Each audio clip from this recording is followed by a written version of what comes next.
Hello students, hope you all are safe and well today as well, है ना। तो आज का लेक्चर हम स्टार्ट करते हैं। कल के लेक्चर में हमने अपने इस चैप्टर में कहाँ तक के कर लिए थे, यहाँ तक कर लिया था ना। अपन को इसके आगे का ये पढ़े वाले करने, इन आंसर इन ब्रीफ करने, ठीक है। तो इसके आंसर्स मैं आपको लिख के नहीं दूंगा, इसके आंसर्स मैं आपको समझा दूंगा कि आंसर क्या है। और लिखने के लिए आपको पीडीएफ मिलेगा जिसके अंदर सिर्फ आंसर आंसर दे रखे और क्वेश्चन नंबर दे रखा है, ठीक है। तो क्वेश्चन इसमें से लिख के आपको आंसर उसमें से कॉपी करना पड़ेगा, ठीक है। तो स्टार्ट करते हैं। फर्स्ट क्वेश्चन है, इसको थोड़ा छोटा कर लेते हैं। First question, name the various types of nutrition and describe holozoic nutrition in detail. सबसे पहली चीज पूछी है इसने कि कितने टाइप के न्यूट्रिशन। इसका आंसर मैं नहीं बताऊंगा, एक बार पहले 2 सेकंड आप सोचो, खुद से सोचो कितने टाइप के। सबसे पहले इस न्यूट्रिशन वाले अब तक में अपन ने कितनी बार पढ़ लिया कि कितने टाइप के न्यूट्रिशन है। मेनली 2 टाइप के न्यूट्रिशन है, ऑटोट्रॉफिक और हेटेरोट्रॉफिक। ऑटोट्रॉफिक कौन से होते हैं? ऐसा न्यूट्रिशन जिसके अंदर जो ऑर्गेनिज्म है वो किसी पे डिपेंडेंट नहीं है और खुद से अपना खाना बनाए, जैसे ग्रीन प्लांट्स। दूसरे हेटेरोट्रॉप्स। हेटेरोट्रॉप्स क्या है? ऐसे ऑर्गेनिज्म जो कि डिपेंडेंट है किस पे? ऑटोट्रॉप्स के ऊपर, कि उनको खाना मिले उनसे, प्लांट्स के ऊपर, ताकि वो खा सके, ठीक है। और इसी हेटेरोट्रॉप्स के अंदर 3 तरीके के और भी अलग अलग पढ़े थे अपन ने, बहुत ढंग से पढ़ा था। पहला था पैरासाइटिक, जो किसी के ऊपर जाके उसके न्यूट्रिशन को चूस लेते थे, ठीक है। उनका खुद का न्यूट्रिशन नहीं होता था, दूसरे का न्यूट्रिशन होता था जिसको वो चूस लेते थे, ठीक है। और जिंदा इंसान, किसी जिंदा इंसान के ऊपर जाके न्यूट्रिशन चूसने को बोलते हैं पैरासाइट। दूसरा होता था सेप्रोट्रॉप्स, जो कि डेड या डिकेइंग ऑर्गेनिज्म के ऊपर जाके उनका जो भी न्यूट्रिशन होता था वो सक करते थे और बाकी अपने सॉइल में छोड़ देते थे, ठीक है। तीसरा जो था वो होलोजोइक था, जिसके अंदर जो सॉलिड पार्टिकल होता था खाने को खाया जाता था और जो बॉडी है, बॉडी पूरी उसको एब्जॉर्ब करके, उसका एसिमिलेशन करके, उससे एनर्जी बना के अपना न्यूट्रिशन चलाती थी। वो होता है होलोजोइक, तीसरा, ठीक है। इसके बाद में होलोजोइक के बारे में डिटेल में दे रखा है, तो होलोजोइक के बारे में डिटेल में अपन बहुत ढंग से जान चुके हैं। सबसे स्टार्टिंग में क्या होता है होलोजोइक के अंदर, कि किसी भी खाने को इंजेस्ट करते हैं, बॉडी में, मुंह में खाते हैं। होलोजोइक के अंदर किसी भी सॉलिड पार्टिकल को मुंह में खाया जाता है, फिर उसको इसोफेगस के थ्रू उतारा जाता है, पेट में जाता है। पेट में जाने के बाद एब्जॉर्प्शन होता है, एब्जॉर्प्शन से जो न्यूट्रिएंट्स लिए जाते हैं उसका एसिमिलेशन होता है, जिससे वो न्यूट्रिएंट्स कन्वर्ट हो जाते हैं एनर्जी के अंदर। एसिमिलेशन हो जाने के बाद में वो स्मॉल इंटेस्टाइन में जाता है, वो जो खाना बच जाता है, फिर स्मॉल इंटेस्टाइन में और भी एब्जॉर्ब होता है, लार्ज इंटेस्टाइन में भी एब्जॉर्ब होता है, और फिर एनएस के थ्रू उसको बाहर फेंक दिया जाता है, जिसको बोलते हैं इंजेशन, इजेशन, ठीक है। ये होता है होलोजोइक न्यूट्रिशन। इसके बारे में लिख लेना, मैं आपको जो पीडीएफ दूंगा इसके साथ ही वीडियो में भेज दूंगा, ठीक है। तो आप उसमें सिर्फ आंसर होंगे ना, क्वेश्चन आपको इसमें देखना और उसका आंसर लिखना, बाकी सबके तो मैंने लिखवा दिया, इनके लिख देना सिर्फ, ठीक है। अगला क्वेश्चन है अपने पास में, explain nutrition in an amoeba by giving necessary pictures. Amoeba के बारे में बताना है, चलो मैं बताता हूँ। इस क्वेश्चन में बोला है कि जो न्यूट्रिशन है अमीबा के अंदर, उसको एक्सप्लेन करना है, ठीक है। एक्सप्लेन का मतलब उसको पूरा तरीके से उसको ब्रीफ में समझाना है।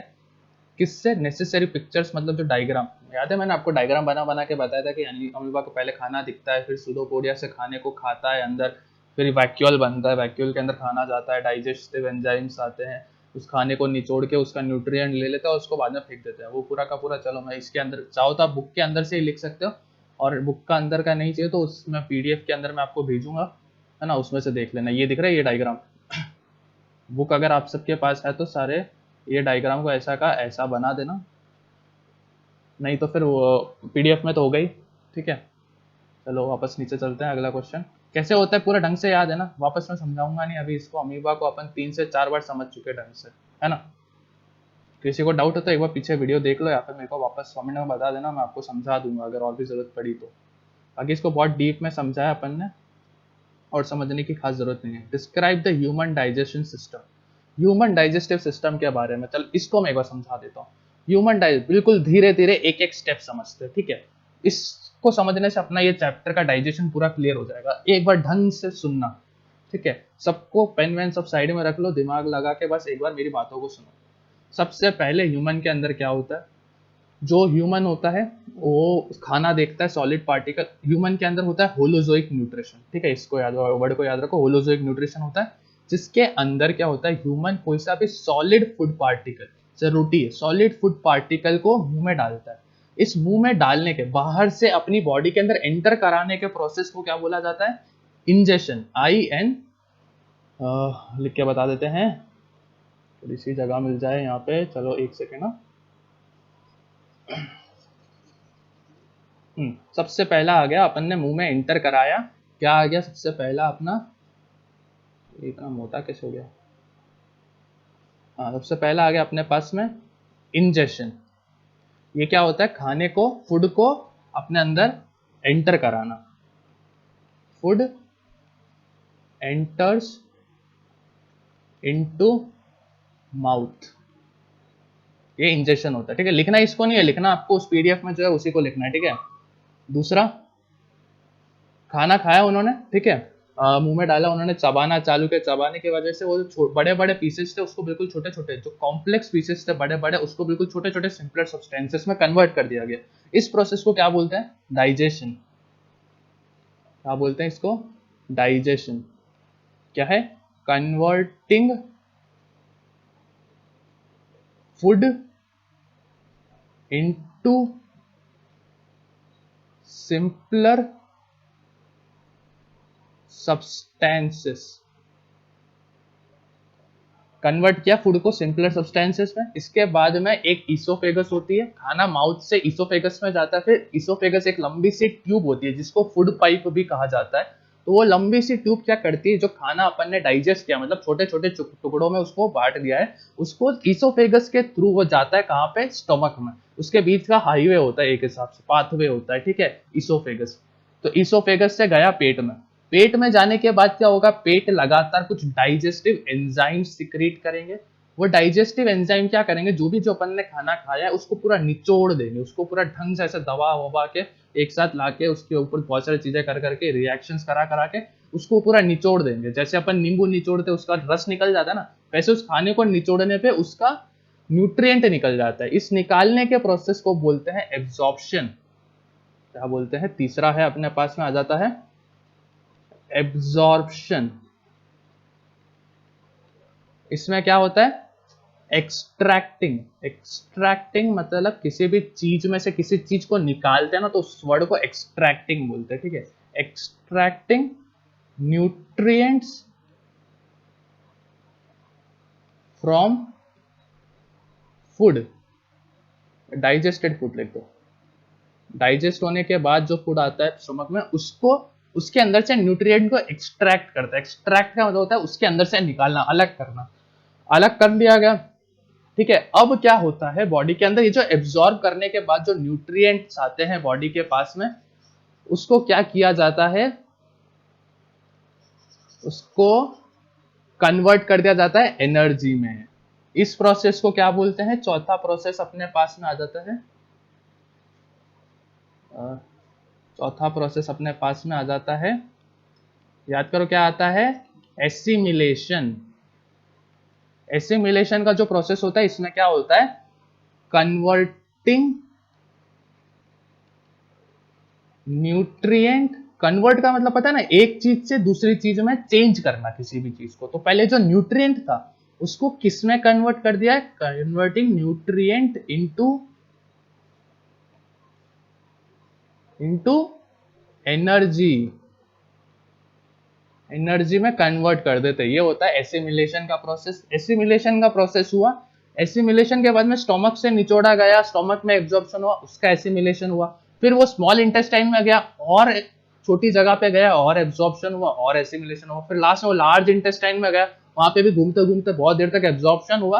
और जो जो एब्जॉर्प्शन के बाद में जो न्यूट्रिएंट्स बॉडी के पास में आए, जो ब्लड में गए, उसके अंदर एसिमिलेशन का प्रोसेस होता है और वो न्यूट्रिएंट जो है वो कन्वर्ट हो जाता है किसमें, एनर्जी में कन्वर्ट हो जाता है। और लास्ट प्रोसेस होता है एनस के थ्रू बाहर फेंकना बॉडी को, जो ये फूड वेस्ट बच जाता है ना, जिसके अंदर कोई न्यूट्रिएंट नहीं होता, उसको बाहर फेंकना। उस प्रोसेस को क्या कहते हैं, इजेशन। ठीक है, इजेशन।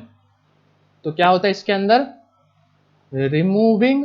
रिमूविंग मतलब पता है ना, किसी भी चीज को बाहर करना। रिमूव मतलब एक जगह से दूसरी जगह हटाना, तो अपनी बॉडी से हटाना। रिमूविंग फूड वेस्ट, अब वेस्ट ही हुआ क्योंकि उसके अंदर न्यूट्रिएंट नहीं बचा, वेस्ट फ्रॉम बॉडी, इसको क्या बोल देते हैं, इजेशन बोल देते हैं।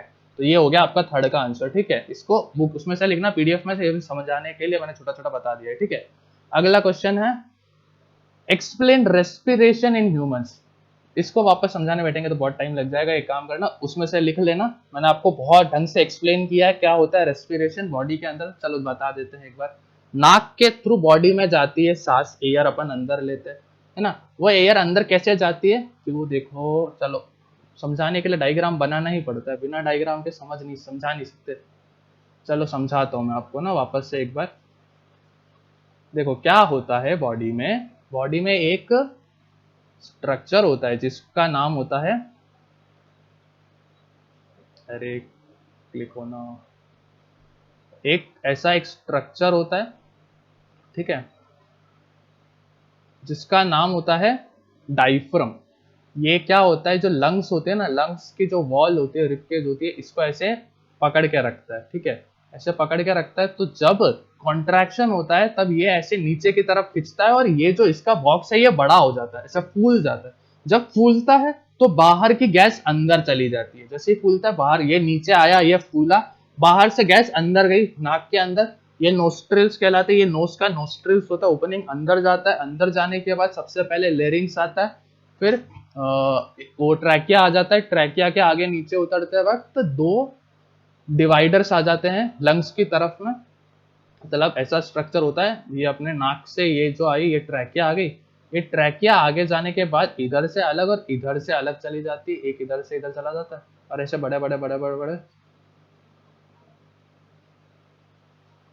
हाँ, ये दो लंग्स हो जाते हैं। और इसके अंदर ये जो छोटे छोटे छोटे छोटे छोटे छोटे टुकड़े होते हैं ना, इनको बोल दिया जाता है एल्वियोलाई। एल्वियोलाई, है ना, जहां पे कार्बन डाइऑक्साइड और ऑक्सीजन असली में एक्सचेंज होते हैं, जो कि अपन ने ब्लड ट्रांसफ्यूजन में पढ़ा था कि कार्बन डाइऑक्साइड और ऑक्सीजन कैसे अलग हो जाते हैं, चेंज कैसे हो जाते हैं, बॉडी में कैसे आते हैं, बाहर कैसे निकलते हैं, ठीक है। ये हो जाए एल्वियोलाई, और ये चेंज होने वाले सिस्टम को बोलते हैं ब्रोंकाई, इसको बोलते हैं ट्रैकिया, और स्टार्ट कहां से होता है, अपने नोज से होता है, ठीक है। ये पूरा स्ट्रक्चर होता है रेस्पिरेशन का, ऐसे होता है, ठीक है। लिख लेना आप, उसमें से पीडीएफ में मिल जाएगा आपको। अगला है अपने पास में mention various types of teeth and their function in humans. Teeth वाले पोर्शन को आई थिंक अपन ने 3 से 4 बार समझ लिया, तो अब वापस नहीं समझेंगे। कैनाइंस ये कौन से होते हैं, सबका नंबर क्या होता है वो सब याद है, और डायग्राम जो दे रखा है पीडीएफ में उसको वैसा का वैसा बना देना, जितने भी डायग्राम है उसको वैसा का वैसा बना देना। इसका अभी के अभी मैं इस वीडियो के बाद में आपको पीडीएफ भेज रहा हूँ, इसके साथ में वीडियो भेज रहा हूँ, तो इसका जो कॉपी में बाद वर्क है ना, वो 2 से 3 दिन में आपका होमवर्क हो जाके कॉपी स्कूल में जमा करवा देना, ठीक है। उसके ऊपर से नंबर मिलेंगे, ठीक है ना। तो कॉपी बराबर काम करना है, जिसने बुक्स नहीं लिए जल्दी से बुक्स इशू कर लो, डायग्राम वायग्राम बना के आपको ढंग से समझना है, और कॉपियां मिल जानी चाहिए, ठीक है, उसके हिसाब से नंबर बढ़ेंगे, ठीक है। तो ये टाइप्स ऑफ टीथ कौन से होते हैं, चलो ये बता देता हूँ। टाइप्स ऑफ टीथ होते हैं अपने 4 टाइप के टीथ होते हैं। पहला होता है इंसीजर, जो सबसे आगे का होता है, ये किसी भी चीज को छोटे छोटे पार्ट में करने का होता है। फिर जाता है कैनायन, ये किसी भी टाइट चीज को बिल्कुल उसके अंदर छेद, उसको पियर्स करने के लिए होता है, उसके अंदर छेद करने के लिए होता है, बहुत तीखा होता है कैनायन। कैनायन के आगे हो जाते हैं प्रीमोलर्स। क्यों प्रीमोलर्स क्यों कहा जाता है, प्री का मतलब होता है पहले, और मोलर्स जो होते हैं वो अपने पीछे वाले दांत होते हैं, पीछे जो सबसे 3 जो ये दांत है ना, ये तीनों होते हैं प्री मोलर्स। इसके आगे के जो 2 होते हैं ये उससे आगे होते हैं, इसलिए उसको बोला जाता है प्री मोलर्स। और ये मोलर्स और प्री मोलर्स वो होता है जहां पे खाने को ग्राइंड किया जाता है, लगातार चबा चबा चबा के उसको छोटा छोटे छोटे हिस्सों में डाइजेस्ट किया जाता है, ठीक है। ये होता है वेरियस टाइप्स, और उनके फंक्शंस क्या होते हैं सबको पता है, खाने को इंजेस्ट करना, उसको चबाना, मैस्टिफिकेशन करना, उसके अंदर टाइलिन का जो एंजाइम है उसको प्रोवाइड करना होता है दांतों का फंक्शन। ये सब आपको मिल जाएगा, उसमें से लिख देना, ठीक है। तो आज का लेक्चर अपन यही खत्म कर रहे हैं। आई होप कि सबको समझ में आया होगा, ये चैप्टर बहुत अच्छे से समझा अपन ने। कल अपन इसका 3rd चैप्टर चालू कर देंगे, तो क्वेश्चन आंसर्स होमवर्क सब करके रखना, ठीक है। फिर 3rd का भी आ जाएगा तो आपका लोड बढ़ जाएगा होमवर्क करने का। तो आज के लिए इतना ही, take care, goodbye, thank you.